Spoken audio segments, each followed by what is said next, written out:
तव कथामृतं तप्तजीवनं कविभिरीडितं कल्मषापोहं श्रवणमङ्गलं श्रीमदाततं भुवि गृह्णन्ति ये भूरिदा जनाः। শ্রী শ্রী রামকৃষ্ণ কথামৃত চতুর্থ ভাগ, দশম খণ্ড, দ্বিতীয় পরিচ্ছেদ। কি করে ঈশ্বরকে ডাকতে হয়? ব্যাকুল হও। ঠাকুর শ্রীরামকৃষ্ণ বালকের ন্যায় আবার হাসিতেছেন ও কথা কহিতেছেন। বালক যেমন বেশি অসুখ হলেও একবার হেসে খেলে বেড়ায়, মহিমাদি ভক্তের সহিত কথা কহিতেছেন। শ্রীরামকৃষ্ণ: সচ্চিদানন্দ লাভ না হলে কিছুই হলো না বাবু। বিবেক বৈরাগ্যের ন্যায় আর জিনিস নাই। সংসারীদের অনুরাগ ক্ষণিক, তপ্ত খোলায় জল যতক্ষণ থাকে। একটি ফুল দেখে হয়তো বললে, আহা কি চমৎকার ঈশ্বরের সৃষ্টি। ব্যাকুলতা চাই। যখন ছেলে বিষয়ের ভাগের জন্য ব্যতিব্যস্ত করে, তখন বাপ মা দুজনে পরামর্শ করে আর ছেলেকে আগেই হিস্সা ফেলে দেয়। ব্যাকুল হলে তিনি শুনবেন। তিনি যেকালে জন্ম দিয়েছেন, সেকালে তার ঘরে আমাদের হিস্সা আছে। তিনি আপনার বাপ, আপনার মা, তার উপর জোর খাটে। দাও পরিচয়, নয় গলায় ছুরি দিব। কিরূপে মাকে ডাকিতে হয় ঠাকুর শিখাইতেছেন। আমি মা বলে এই রূপে ডাকতাম। মা আনন্দময়ী, দেখা দিতে যে হবে। আবার কখনো বলতাম, ওহে দীননাথ জগন্নাথ, আমি তো জগৎ ছাড়া নই নাথ। আমি জ্ঞানহীন, সাধনহীন, ভক্তিহীন, আমি কিছুই জানি না। দয়া করে দেখা দিতে হবে। ঠাকুর অতি করুণ স্বরে সুর করিয়া কিরূপে তাহাকে ডাকিতে হয় শিখাইতেছেন। সেই করুণ স্বর শুনিয়া ভক্তদের হৃদয় দ্রবীভূত হইতেছে। মহিমাচরণ চক্ষের জলে ভাসিয়া যাইতেছেন। মহিমাচরণকে দেখিয়া ঠাকুর আবার বলিতেছেন, ডাক দেখি মন ডাকার মতন, কেমন শ্যামা থাকতে পারে। তৃতীয় পরিচ্ছেদ। শিবপুর ভক্তগণ ও আমমুক্তারি বকলমা শ্রী মধু ডাক্তার। শিবপুর হইতে ভক্তেরা আসিলেন। তাহারা অত দূর হইতে কষ্ট করিয়া আসিয়াছেন। ঠাকুর শ্রীরামকৃষ্ণ আর চুপ করিয়া থাকিতে পারিলেন না। সার গুটিগত কথা তাহাদিগকে বলিতেছেন। শ্রীরামকৃষ্ণ শিবপুরের ভক্তদের প্রতি: ঈশ্বরই সত্য, আর সব অনিত্য। বাবু আর বাগান, ঈশ্বর আর তার ঐশ্বর্য। লোকে বাগানই দেখে, বাবুকে চায় কয়জনে। ভক্ত: আজ্ঞা উপায় কি? শ্রীরামকৃষ্ণ: সদসৎ বিচার। তিনি সত্য আর সব অনিত্য, এইটি সর্বদা বিচার। ব্যাকুল হয়ে ডাকা। ভক্ত: আজ্ঞে সময় কই? শ্রীরামকৃষ্ণ: যাদের সময় আছে তারা ধ্যান ভজন করবে। যারা একান্ত পারবে না, তারা দুবেলা খুব দুটো করে প্রণাম করবে। তিনি তো অন্তর্যামী, বুঝছেন যে এরা কি করে। অনেক কাজ করতে হয়, তোমাদের ডাকবার সময় নাই। তাকে আমমুক্তারি বকলমা দাও। কিন্তু তাকে লাভ না করলে, তাকে দর্শন না করলে কিছুই হলো না। একজন ভক্ত: আজ্ঞা আপনাকে দেখাও যা। ঈশ্বরকে দেখাও তা। শ্রীরামকৃষ্ণ: ও কথা আর বলো না, গঙ্গারই ঢেউ, ঢেউয়ের কিছু গঙ্গা নয়। আমি এত বড় লোক, আমি অমুক, এইসব অহংকার না গেলে তাকে পাওয়া যায় না। আমি ঢিপিতে ভক্তির জলে ভিজিয়ে সমভূমি করে ফেলো। ভক্ত: সংসারে কেন তিনি রেখেছেন? শ্রীরামকৃষ্ণ: সৃষ্টির জন্য রেখেছেন, তার ইচ্ছা, তার মায়া। কামিনী কাঞ্চন দিয়ে তিনি ভুলিয়ে রেখেছেন। ভক্ত: কেন ভুলিয়ে রেখেছেন? কেন তার ইচ্ছা? শ্রীরামকৃষ্ণ: তিনি যদি ঈশ্বরের আনন্দ একবার দেন, তাহলে আর কেউ সংসার করে না, সৃষ্টিও চলে না। চালের আড়তে বড় বড় ঠেকের ভিতরে চাল থাকে, পাছে ইঁদুরগুলো ওই চালের সন্ধান পায়, তাই দোকানদার একটা কুলোতে খই মুরকি রেখে দেয়।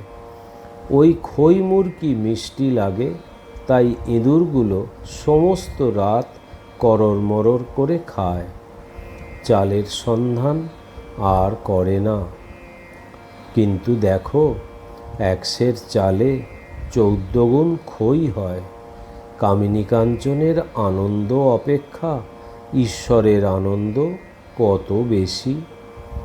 তার রূপ চিন্তা করলে রম্ভা তিলোত্তমার রূপ চিতার ভস্ম বলে বোধ হয়। ভক্ত: তাকে লাভ করবার জন্য ব্যাকুলতা কেন হয় না? শ্রীরামকৃষ্ণ: ভোগান্ত না হলে ব্যাকুলতা হয় না। কামিনী কাঞ্চনের ভোগ যেটুকু আছে, সেটুকু তৃপ্তি না হলে জগতের মাকে মনে পড়ে না। ছেলে যখন খেলায় মত্ত হয়, তখন মাকে চায় না। খেলা সাঙ্গ হয়ে গেলে তখন বলে, মা যাব। হৃদের ছেলে পায়রালয়ে খেলা করছিল, পায়রাকে ডাকছে, আয় তি তি করে। পায়রালয়ে খেলা তৃপ্তি যাই হলো, অমনি কাঁদতে আরম্ভ করলে। তখন একজন অচেনা লোক এসে বললে, আমি তোকে মার কাছে লয়ে যাচ্ছি, আয়। সে তারই কাঁধে চড়ে অনায়াসে গেল। যারা নিত্যসিদ্ধ, তাদের সংসারে ঢুকতে হয় না, তাদের ভোগের বাসনা জন্ম থেকেই মিটে গেছে। 5টা বাজিয়াছে, মধু ডাক্তার আসিয়াছেন। ঠাকুরের হাতটিতে বার ও ব্যান্ডেজ বাঁধিতেছেন। ঠাকুর বালকের ন্যায় হাসিতেছেন আর বলিতেছেন, ঐহিক ও পারত্রিকের মধুসূদন। মধু সহাস্যে: কেবল নামের বোঝা বয়ে মরি। শ্রীরামকৃষ্ণ সহাস্যে: কেন, নাম কি কম? তিনি আর তার নাম তফাৎ নয়। সত্যভামা যখন তুলাযন্ত্রে স্বর্ণ মণিমাণিক্য দিয়ে ঠাকুরকে ওজন করছিলেন, তখন হলো না। যখন রুক্মিণী তুলসী আর কৃষ্ণ নাম একদিকে লিখে দিলেন, তখন ঠিক ওজন হলো। এইবার ডাক্তার বার বাঁধিয়া দিবেন। মেঝেতে বিছানা করা হইল। ঠাকুর হাসিতে হাসিতে মেঝেতে আসিয়া শয়ন করিতেছেন।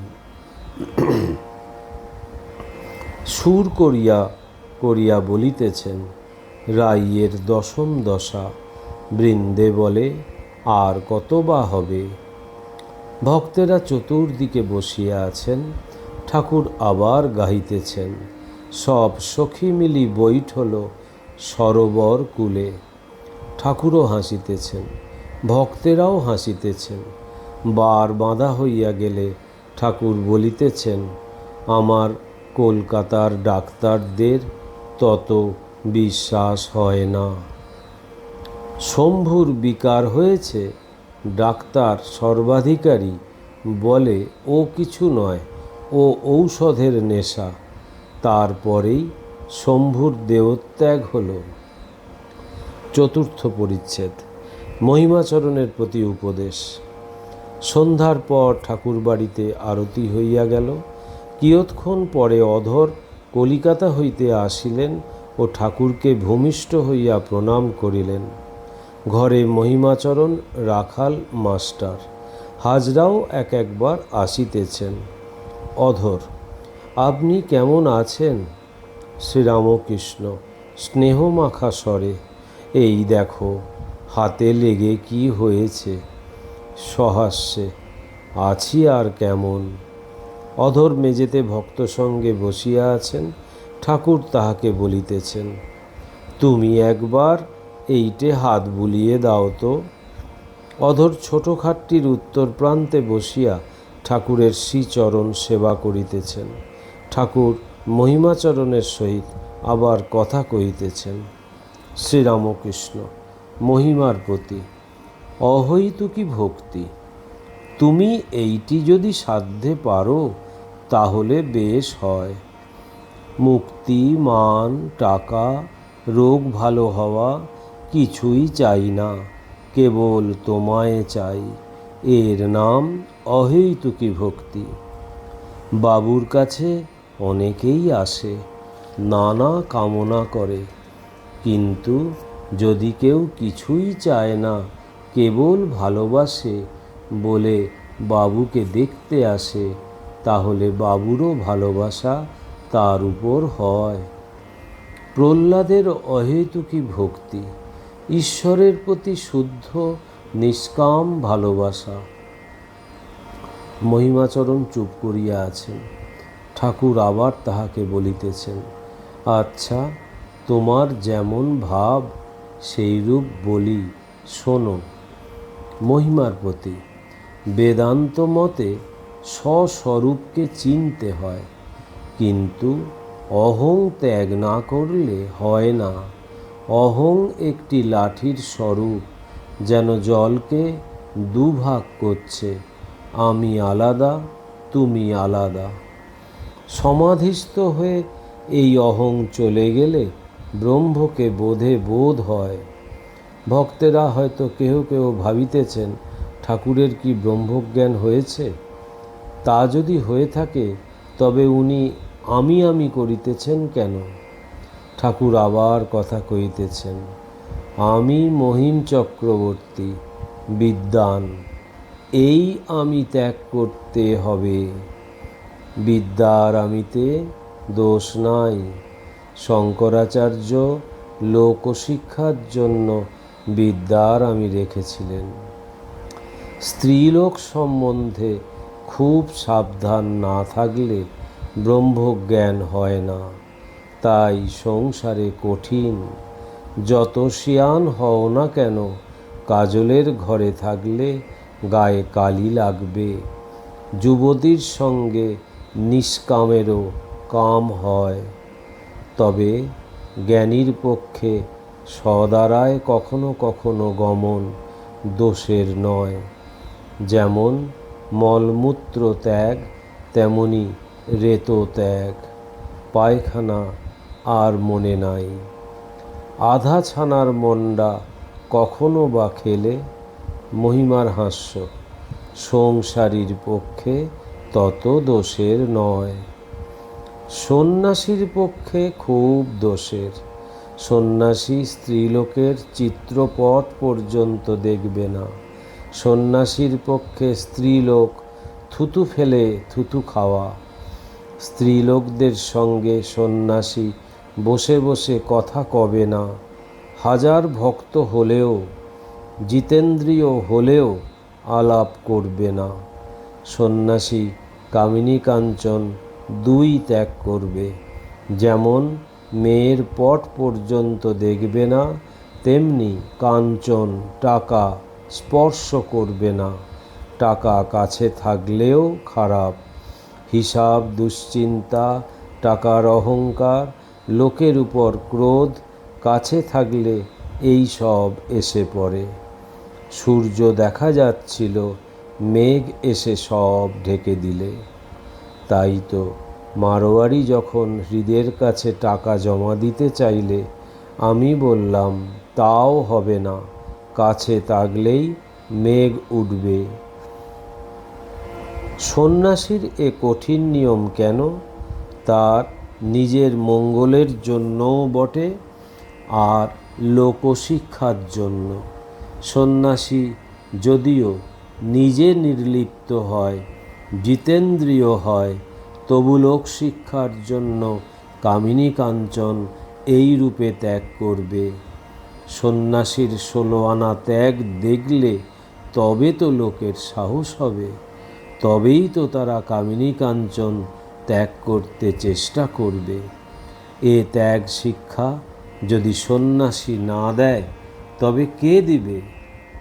তাকে লাভ করে তবে সংসারে থাকা যায়।